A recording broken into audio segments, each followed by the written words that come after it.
Hello friends, आज हम लोग बात करेंगे कॉलिगेटिव प्रॉपर्टी के बाद का। जैसा कि हमने आप लोग को बताया था, हमने आप लोग को चारों कॉलिगेटिव प्रॉपर्टी समाप्त कर दिया, जिसमें लास्ट था हमारा ऑस्मोटिक प्रेशर। लास्ट हमारा था। आज हम लोग ऑस्मोटिक प्रेशर के बाद तमाम चीज़ें पढ़ करके उसका न्यूमेरिकल पढ़ेंगे। साथ ही ऑस्मोटिक प्रेशर के आधार पे सॉल्यूशन 3 प्रकार का होता है, ये पढ़ेंगे। उसके बाद एबनॉर्मल मोलर मास भी पढ़ेंगे और साथ ही में हम लोग पढ़ेंगे वैटो फैक्टर। और आज हम लोग का मकसद है कि आज के क्लास में चैप्टर को फिनिश करें। तो आज अभी जो हम बताएंगे वो सब का सब बिहार बोर्ड के लिए बड़ा इंपॉर्टेंट है, क्योंकि इसमें से कुछ चीजें जो है वो आपके बुक में नहीं है, लेकिन बिहार बोर्ड में जमकर आता है, बहुत ज्यादा आता है। तो सबसे पहले आज का हमारा टॉपिक है experimental determination of osmotic pressure, यानी ऑस्मोटिक प्रेशर को एक्सपेरिमेंटली कैसे डिटरमाइन करेंगे। एक्चुअली ये टॉपिक बीएससी का है, लेकिन बिहार बोर्ड में ये पूछा जाता है। तो 3 टॉपिक है, एक है बर्कले-हर्टले प्रोसेस, दूसरा पीफर्स मेथड और तीसरा डी वैलिस प्लाज्मोटिक मेथड। जिसमें बर्कले-हर्टले मेथड बोर्ड मॉडल के लिए, बिहार बोर्ड के लिए सुपर डुपर हिट है। यानी आपसे पूछेगा ऑब्जेक्टिव में भी कि बर्कले-हर्टले मेथड के द्वारा क्या कैलकुलेट करते हैं, तो ऑस्मोटिक प्रेशर। और बर्कले-हर्टले मेथड जब आप लोग क्लासरूम में आप आइएगा ऑफलाइन क्लास करने, तो उसके लिए 1 पेज का आपको बर्कले-हर्टले मेथड का असाइनमेंट दिया जाएगा, वो आप लोग याद रखेंगे। तो याद रखना है ऑस्मोटिक प्रेशर एक्सपेरिमेंटली डिटरमाइन करेंगे बर्कले-हर्टले मेथड से। उसके बाद का 2 मेथड और भी है, प्रीफर्स मेथड और डी वैलिस प्लाज्मोटिक मेथड। वो उतना इंपॉर्टेंट नहीं, लेकिन बर्कले-हर्टले मेथड को एकदम याद रखिए। बिहार बोर्ड में पिछले 5-6 सालों में 3 बार ये पूछा है कि बर्कले-हर्टले मेथड पे एक्सप्लेन कीजिए। तो एक्सप्लेन करेंगे हम लोग, वो भी आपको मिलेगा, लेकिन ऑब्जेक्टिव के लिए तैयार नहीं है। बर्कले-हर्टले मेथड के द्वारा एक्सपेरिमेंटली ऑस्मोटिक प्रेशर को डिटरमाइन किया जाता है। दूसरा हमारा टॉपिक है आज डिफ्यूजन और ऑस्मोसिस। ये भी बिहार बोर्ड के लिए टॉप क्लास ऑब्जेक्टिव है। बिहार बोर्ड के लिए टॉप क्लास ऑब्जेक्टिव है। डिफ्यूजन में एसपीएम यानी सेमी परमिएबल मेम्ब्रेन की आवश्यकता नहीं होती, लेकिन ऑस्मोसिस में सेमी परमिएबल मेम्ब्रेन की आवश्यकता होती है। उसके बाद डिफ्यूजन मोस्टली गैसेस में होता है, जबकि osmosis mostly occurs in liquid या सॉल्यूशन फेज में होता है। मोस्टली लिक्विड या फिर आप लोग यहां डाल सकते हैं क्या, सॉल्यूशन। उसके बाद डिफ्यूजन बेस्ड होता है प्रेशर ग्रेडियंट। प्रेशर ग्रेडियंट का मतलब होता है जब एक तरफ हायर प्रेशर और एक तरफ लोअर प्रेशर हो जाता है, तो उस स्थिति को कहते हैं प्रेशर ग्रेडियंट। तो जब तक प्रेशर ग्रेडियंट नहीं होगा तब तक आपका डिफ्यूजन पॉसिबल नहीं है। ठीक उसी प्रकार ऑस्मोसिस के लिए आवश्यकता है कंसंट्रेशन ग्रेडियंट। कंसंट्रेशन ग्रेडियंट का मतलब एक तरफ हायर कंसंट्रेशन, एक तरफ लोअर कंसंट्रेशन, यानी higher concentration of solvent, lower concentration of solvent. और जब बीच में स्टीम लगाएंगे तो कंसंट्रेटेड सॉल्यूशन से सॉल्वेंट डाइल्यूट सॉल्यूशन से सॉल्वेंट निकल के जाएगा कंसंट्रेटेड सॉल्यूशन के तरफ। उसके बाद जो खास बात है, डिफ्यूजन रिलेटिवली फास्ट होता है और इसके मुकाबले ऑस्मोसिस स्लो होता है। उसके बाद है it can not be prevented और स्टॉप। डिफ्यूजन यदि शुरू हो गया तो उसको रोका या बंद किया नहीं जा सकता है, लेकिन ऑस्मोसिस को रिवर्स किया जा सकता है। ऑस्मोसिस को रिवर्स किया जा सकता है। और उसके बाद हमारा टॉपिक नेक्स्ट आएगा रिवर्स ऑस्मोसिस। यानी देखिए बोर्ड पे लिखा तीनों टॉपिक बोर्ड के लिए बड़ा इंपॉर्टेंट, बिहार बोर्ड के लिए तीनों और सीबीएसई बोर्ड वाले के लिए रिवर्स ऑस्मोसिस काफी ज्यादा इंपॉर्टेंट है, बहुत ही ज्यादा इंपॉर्टेंट है। रिवर्स ऑस्मोसिस नाम से ही पता चलता है ऑस्मोसिस जिस डायरेक्शन में हो रहा है उस डायरेक्शन को यदि रिवर्स किया जाए तो वो हो जाएगा reverse osmosis. Normally dilute solution से सॉल्वेंट निकल के कहां जाता है, कंसंट्रेटेड सॉल्यूशन में। लेकिन यदि वो उल्टा हो जाए, कंसंट्रेटेड सॉल्यूशन से सॉल्वेंट निकल करके डाइल्यूट सॉल्यूशन की ओर आने लगे, तो उसे कहेंगे रिवर्स ऑस्मोसिस। और ये कब होगा, तो लिखा हुआ है if pressure larger than osmotic pressure. यदि कोई बाहरी एक्सटर्नल प्रेशर ऑस्मोटिक प्रेशर से ज्यादा अप्लाइड कर देंगे, यानी इधर से ऑस्मोटिक प्रेशर लग रहा है, ऑस्मोटिक प्रेशर किधर से लगेगा, डाइल्यूट से कंसंट्रेटेड की ओर, तो जितना प्रेशर ऑस्मोटिक ऑस्मोटिक लग रहा है, उससे ज्यादा प्रेशर हम डाल देंगे कंसंट्रेटेड से डाइल्यूट सॉल्यूशन की ओर, तो सॉल्वेंट डाइल्यूट से कंसंट्रेटेड की ओर ना जा करके कंसंट्रेटेड से डाइल्यूट की ओर जाने लगेगा। इस फेनोमेना को कहा जाएगा रिवर्स ऑस्मोसिस। वही लिखा है, if a pressure larger than osmotic pressure is applied to the solution the direction of osmosis can be reverse, उलट जाएगा।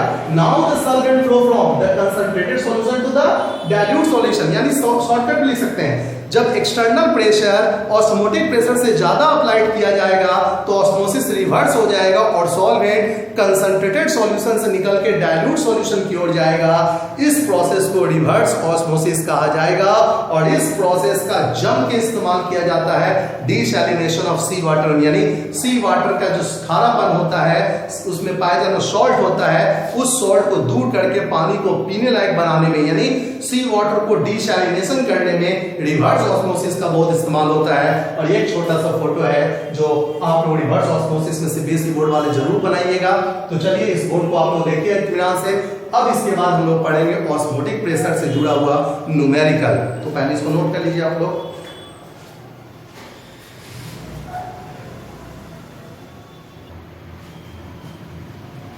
तो अब हम लोग बात करेंगे ऑस्मोटिक प्रेशर से रिलेटेड न्यूमेरिकल्स की। तो हमने दो न्यूमेरिकल्स आपने पूरे तैयार रखा है। पहला है calculate the osmotic pressure of a solution containing 3.42 gram of sucrose पर लीटर एट 400 केल्विन। तो सवाल दिया कैलकुलेट द ऑस्मोटिक प्रेशर, तो हमने 5 बराबर वाट कर दिया।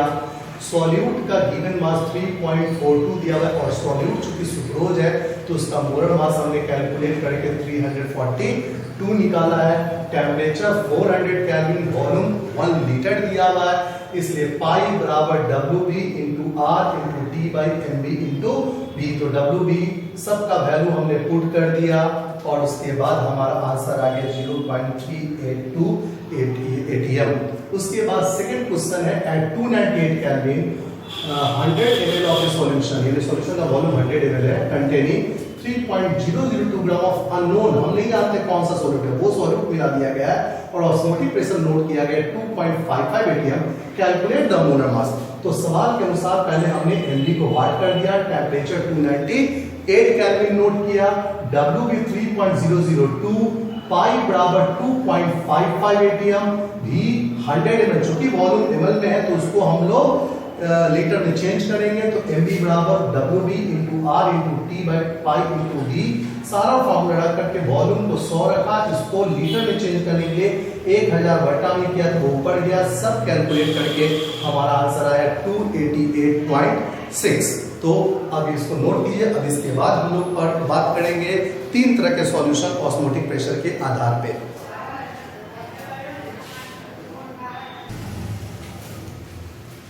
अब हम बात करेंगे ऑस्मोटिक प्रेशर के आधार पे 3 तरह का सॉल्यूशन होता है। जब हम तीनों सॉल्यूशन को डिफाइन करेंगे तो विद रिस्पेक्ट टू डिफाइन करेंगे, यानी हमारे हाथ में 2 तरह का सॉल्यूशन होगा। 2 सॉल्यूशन जब दोनों का ऑस्मोटिक प्रेशर सेम होगा तो ऐसे सॉल्यूशन को कहा जाएगा आइसोटोनिक सॉल्यूशन। लिखा है आइसोटोनिक का मतलब the two solution having equal osmotic pressure, यानी 2 सॉल्यूशन जब दोनों का ऑस्मोटिक प्रेशर सेम होगा तो ऐसे सॉल्यूशन को आइसोटोनिक सॉल्यूशन कहेंगे। और यदि दोनों सॉल्यूशन को का ऑस्मोटिक प्रेशर सेम है और दोनों को जब कनेक्ट करेंगे तो सॉल्यूशन ना तो इधर से इधर जाएगा ना इधर से इधर, क्योंकि दोनों का ऑस्मोटिक प्रेशर सेम है, इसलिए आइसोटोनिक सॉल्यूशन के बीच ऑस्मोसिस अकर्स नहीं होता। यहाँ लिखा है there is no osmosis occur between them, क्योंकि दोनों का ऑस्मोटिक प्रेशर सेम होता है, यानी दोनों सॉल्यूशन, पहले का ऑस्मोटिक प्रेशर पाई 1 दूसरे का पाई 2, दोनों का ऑस्मोटिक प्रेशर सेम है, इसलिए उसे कहेंगे आइसोटोनिक। अब आइए हाइपरटोनिक सॉल्यूशन। हाइपरटोनिक का मतलब होगा 2 सॉल्यूशन है उसमें से एक का ऑस्मोटिक प्रेशर ज्यादा होगा और एक का ऑस्मोटिक प्रेशर कम होगा, तो जिसका ज्यादा होगा उसे हाइपरटोनिक सॉल्यूशन कहेंगे और जिसका कम होगा उसको हाइपोटोनिक कहेंगे। अब आप समझ गए होंगे यदि दो सॉल्यूशन है और एक ऑस्मोटिक प्रेशर कम है और एक ऑस्मोटिक प्रेशर ज्यादा है और दोनों को कनेक्ट करेंगे तो उनके बीच ऑस्मोसिस होगा, और ऑस्मोसिस होगा हायर ऑस्मोटिक प्रेशर से कहां, सॉरी हाँ हायर ऑस्मोटिक प्रेशर से कहां, लोअर ऑस्मोटिक प्रेशर। तो हाइपरटोनिक का मतलब ऐसा सॉल्यूशन जिसका ऑस्मोटिक प्रेशर दूसरे सॉल्यूशन के मुकाबले ज्यादा हो, और हाइपोटोनिक सॉल्यूशन का मतलब ऐसा सॉल्यूशन जिसका ऑस्मोटिक प्रेशर दूसरे सॉल्यूशन के ऑस्मोटिक प्रेशर से कम हो।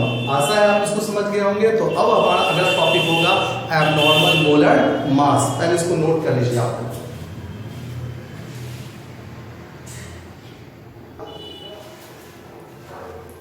अब हम लोग next topic abnormal molar mass की बात करेंगे।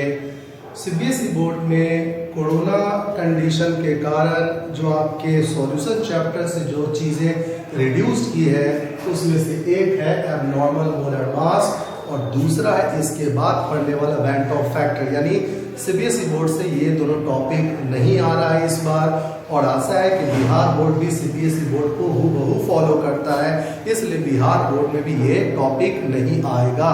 तो याद रखेंगे ये रिड्यूस टॉपिक है, यानी इस बार के लिए 2021 के लिए ये रिड्यूस टॉपिक है, ये बोर्ड में आने नहीं जा रहा है। लेकिन ये चूंकि बड़ा इंपॉर्टेंट टॉपिक है, फ्यूचर में यदि आप मेडिकल इंजीनियरिंग की तैयारी कीजिएगा तो वहां पे आप लोग को पढ़ने को मिलेगा, इसलिए मैं इसको बता देता हूं। एबनॉर्मल वर्ड कब आता है? अपने आसपास में ही हम लोग के पास 4-5 लोग होते हैं, और यदि कोई व्यक्ति, यदि कोई आदमी नॉर्मल बिहेव नहीं करता, अजीब अजीब सा बिहेव करता है, तो हम लोग कहते हैं यार ये एबनॉर्मल जैसा कह रहा है।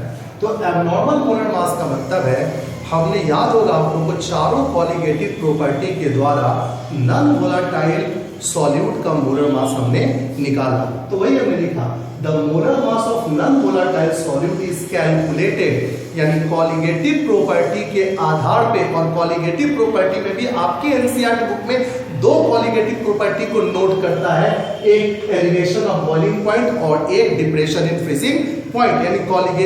यानी colligative property that is elevation of boiling point और डिप्रेशन इन फ्रीजिंग पॉइंट के आधार पे नॉन वोलेटाइल सॉल्यूट का जो मोलर मास निकाला जाता है वो नॉर्मल मोलर मास के मुकाबले कम होता है या ज्यादा होता है, इसलिए इसको कहा जाता है एबनॉर्मल मोलर मास। कॉलिगेटिव प्रॉपर्टी के आधार पे जो मास निकालते हैं उसे कहते हैं ऑब्जर्व मोलर मास, और आपकी एनसीईआरटी बुक में लिखा जाता है कि कॉलिगेटिव प्रॉपर्टी के आधार पे जो मोलर मास निकाला जाता है उसको ऑब्जर्व मोलर मास कहते हैं, और observe molar mass normal molar mass के मुकाबले जस्ट डबल होगा। क्या होगा? Just double. जैसे MgSO4 मैग्नीशियम सल्फेट का मान लीजिए आपका मोलर मास होता है 122 नॉर्मल मोलर मास, लेकिन यदि कॉलिगेटिव प्रॉपर्टी के आधार पे इसका मोलर मास निकाल लीजिएगा तो हो जाएगा 240। यानी दो बातें एनसीईआरटी बुक में कोड की जाती है।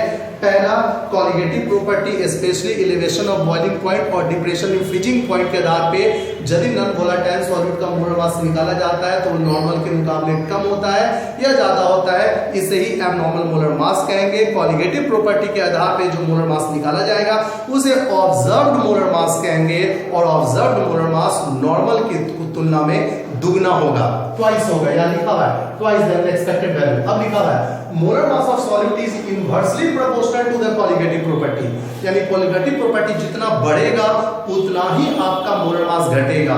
उसके बाद the difference in the molar mass of normal and abnormal, यानी नॉर्मल जैसे मान लीजिए कि हमने कहा कि MgSO4 का नॉर्मल मास हो गया 120 और एबनॉर्मल हो गया 240, ये कम भी हो सकता था। तो जो कम होगा वो ज्यादा होगा, वो इसलिए क्योंकि यहाँ वो इस पे डिपेंड करता है। The difference in the mass of normal and abnormal molar mass is due to association and dissociation of solute particle. या तो सॉल्यूट पार्टिकल आपस में जुड़ेंगे तो मास बढ़ेगा, और यदि सॉल्यूट पार्टिकल आपस में टूटेंगे तो मास घटेगा। अब हमारा नेक्स्ट टॉपिक है वेंट ऑफ फैक्टर, जो भी ये भी टॉपिक ऐसा है जो इस बार सीबीएसई बोर्ड ने इसको बाहर कर दिया, इसको घटा दिया, क्योंकि इस समय हम लोग को कम है, लेकिन बहुत जरूरी टॉपिक है इसलिए मैं आपको पढ़ा देता हूं। पहले इसको नोट कर लीजिए आप लोग।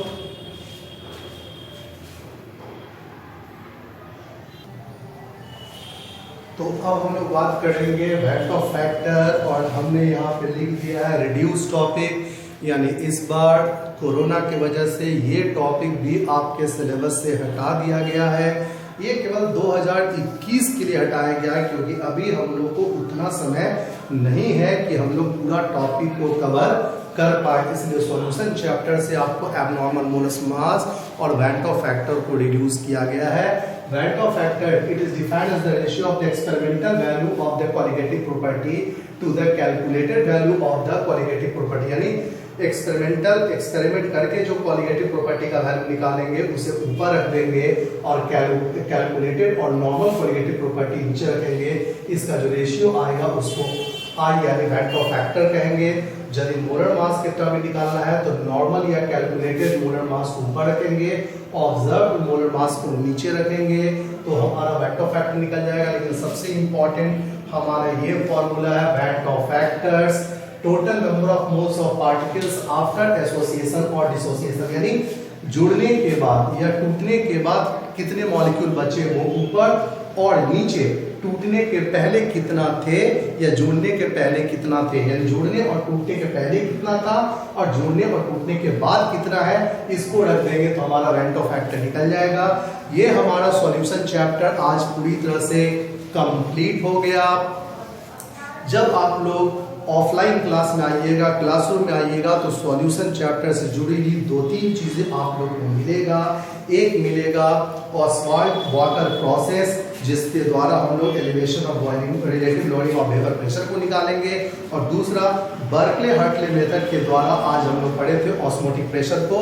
ये दोनों मेथड केवल और केवल बिहार बोर्ड में आता है, इसलिए जब आप लोग क्लास में आइएगा तो वो दिया जाएगा। साथ ही साथ इस पे ढेर सारा न्यूमेरिकल आप लोग बनाइए। जिस दिन ऑफलाइन बहुत जल्दी खुलेगा कोचिंग, तो ऑफलाइन जब क्लास होगा तो हम लोग उसका न्यूमेरिकल भी देखेंगे। ऐसे आपको कोई दिक्कत तो व्हाट्सएप वाले ग्रुप में आप लोग अपना न्यूमेरिकल भेज सकते हैं। साथ ही साथ कोचिंग खुलने के बाद ऑफलाइन क्लास में 2 क्लास बड़ा सा लेकर के पूरे सॉल्यूशन चैप्टर को रिवीजन करवाएंगे।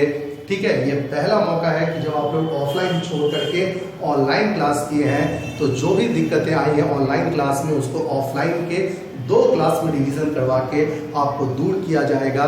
तो आज यहीं तक, that's all for the solution chapter.